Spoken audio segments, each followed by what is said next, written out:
Hi everyone, it's been a long time and for a good reason. As you can tell, I'm driving my new Miata MX-5 ND2 2023 with club trim, base club trim with no add-on package, and pretty much, you know, grandpa driving, breaking in the engine. So pretty much this is my kind of first impressions and slowly breaking in the engine. So we're pretty much cruising, or normal driving, as you might say. Just kind of like a brief recap. I came from a 2023 Subaru BRZ and pretty much sold it for, I guess, the biggest reasons why, you know, most other BRZs and GR86 owners are experiencing now, or I guess the past year and a half, which is the oil starvation issue, which it is a big issue, you could say, since Toyota and Subaru has marketed this car as a pretty much a trackable car. So if the car is not trackable, then yeah, in the end, what's the point? I mean, as a previous owner of the first generation of the BRZ, or 86, you could say, 2013, and it lasted me a few years, even with a lot of track times and on the street as well. So that's the big question: why the poor design, Toyota and Subaru?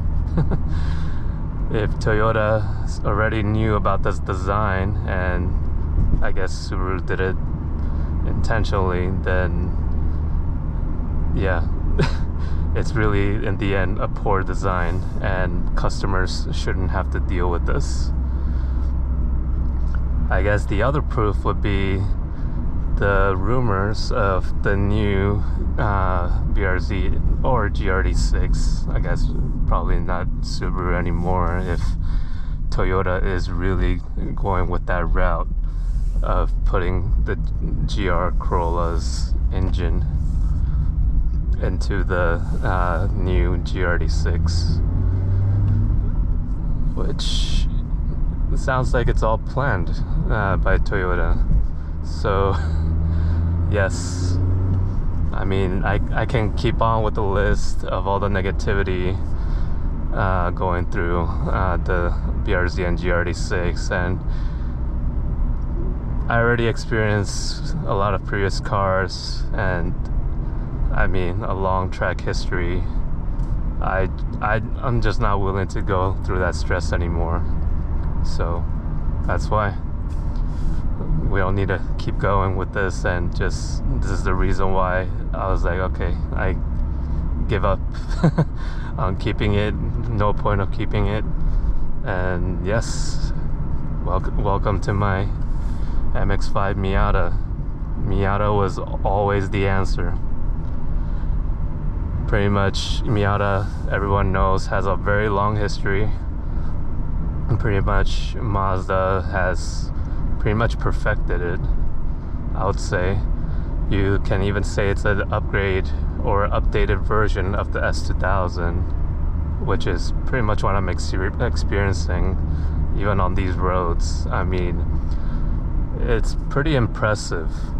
Again, I've driven ND1, ND2, or even NCs, MBs, or NAs before, like on track, but I never owned one. I would say, I admit, I was one of those that were kind of not skeptical, but just kind of like, it's very low powered. Yes, it's not practical. And yeah, just, I guess, didn't make sense to me at the time, you know, to have it. But this ND2 has proven me wrong all the way. Yes, right now I really don't care of, I guess what people are calling practicality, because I can even say nowadays I feel like everyone has two cars, not just one for everything.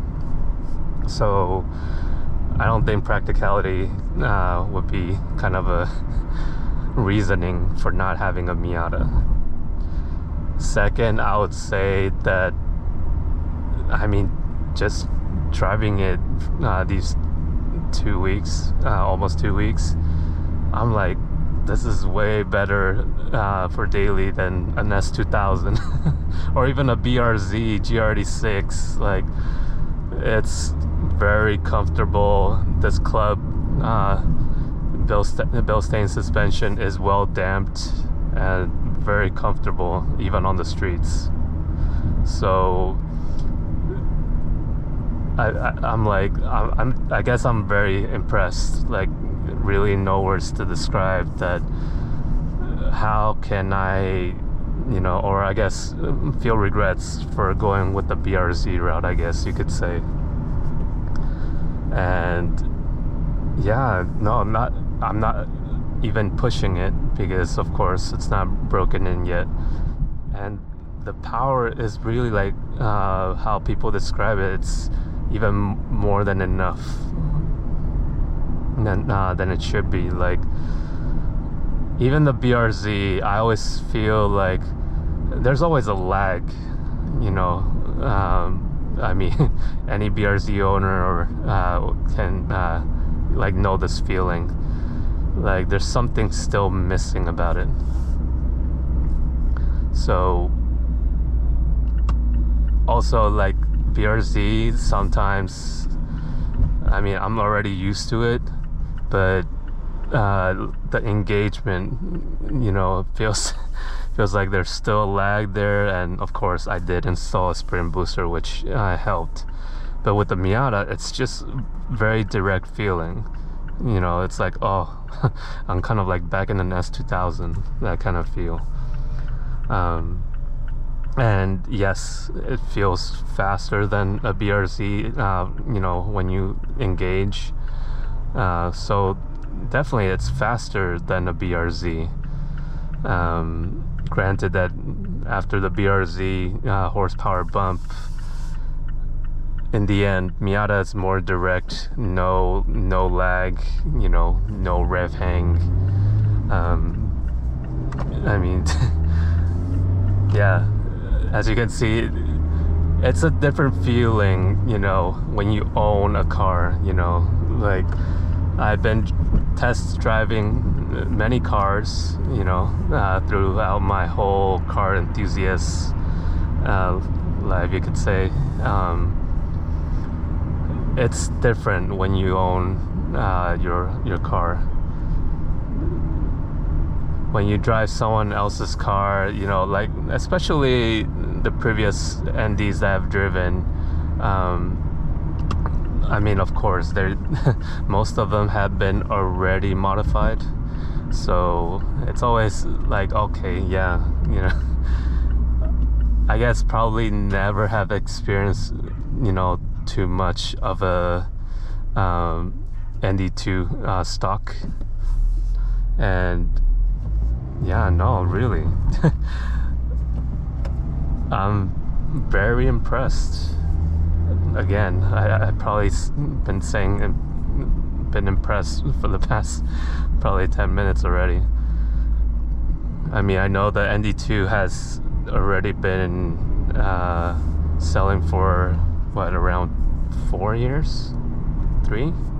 You guys can correct me on that, but yeah, I think the ND2 came out in 19, and I think ND1 was like 2016. So Mazda really made significant improvements, and just, yeah, they really perfected the Miata.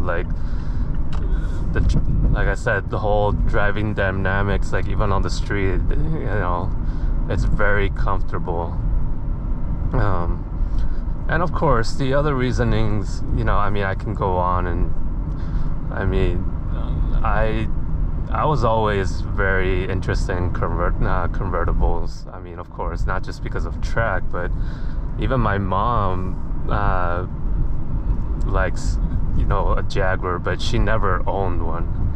So I'm like, I was always curious too, you know, what would be driving a Jaguar convertible, or just, yeah, driving a convertible would be. And that's the reason why I had the S2000 as well, which, of course, but my S2000 already had a hardtop, so again, that's a different experience. But of course, I also driven S2000 with convertible as well. I mean, again, we're going back, you know, to the ownership kind of, you know, experience, that when you have your own car and when you actually like drive it every day, it's a whole different experience. But yeah, no, this is kind of like my kind of first impressions, you know, of the ND2, because honestly, I'm very impressed. Like, even the crisp shifts, and I mean, it's like a very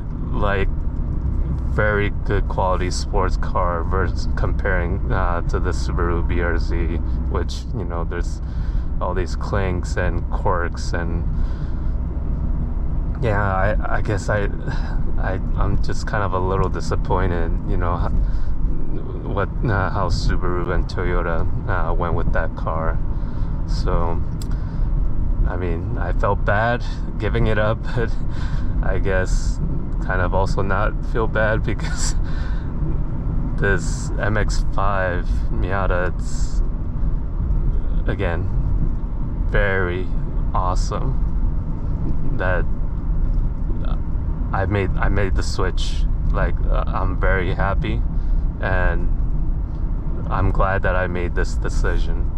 So yes, let's keep driving, because I can't wait to break in this engine and then push it to the limits. And I bet there's many more I can talk about.